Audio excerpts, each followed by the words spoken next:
मेरे पिता इसलिए पीछे रह गए, उन्होंने खुद से ज्यादा अपने भाइयों को चुना। अपने सपनों को रख दिया किनारे और रिश्तों का बोझ चुपचाप ही सुना। घर की दीवारों में उनकी मेहनत बसी है, हर ईंट में उनका पसीना लिखा है। वो कभी बोले नहीं अपने दर्द के बारे में, बस चेहरे पे मुस्कान का सिला है। सबको आगे बढ़ते देख खुश होते रहे, अपने रास्ते खुद ही मोड़ते रहे। दुनिया कहती रही वो कुछ बन ना सके, पर वो घर की नींव बनकर खड़े रहे। मेरे पिता पीछे रह गए पर झुके नहीं, अपनों के लिए जीते रहे रुके नहीं।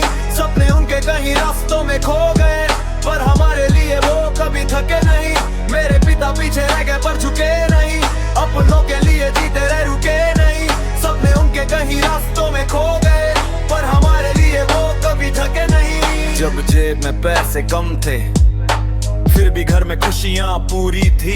खुद पुराने कपड़ों में रहते थे, पर हमारे लिए नई चीजें जरूरी थी। भाइयों के लिए रास्ते बनाते रहे, अपनी मंजिल खुद मिटाते रहे। कोई पूछे तो कह देते सब ठीक है, दिल में दर्द मगर छुपाते रहे। आज जब पीछे मुड़ के देखता हूँ तो उनकी चुप्पी भी कहानी लगती है। जिसे लोग कमजोरी समझते थे, वो असल में सबसे बड़ी कुर्बानी लगती है। पिता पीछे रह गए पर झुके नहीं, अपनों के लिए जीते रहे रुके नहीं। सपने उनके कहीं रास्तों में खो गए, पर हमारे लिए वो कभी थके नहीं। मेरे पिता पीछे रह गए पर झुके नहीं, अपनों के लिए जीते रहे रुके नहीं।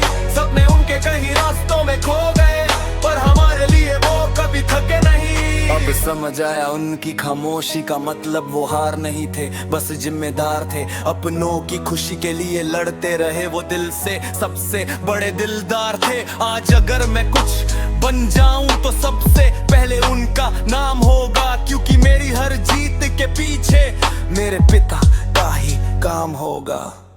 दुनिया चाहे कुछ भी कहे, मेरे लिए वो सबसे बड़े इंसान है। जो खुद पीछे रह गया जिंदगी में, वो मेरे लिए आज भी भगवान है।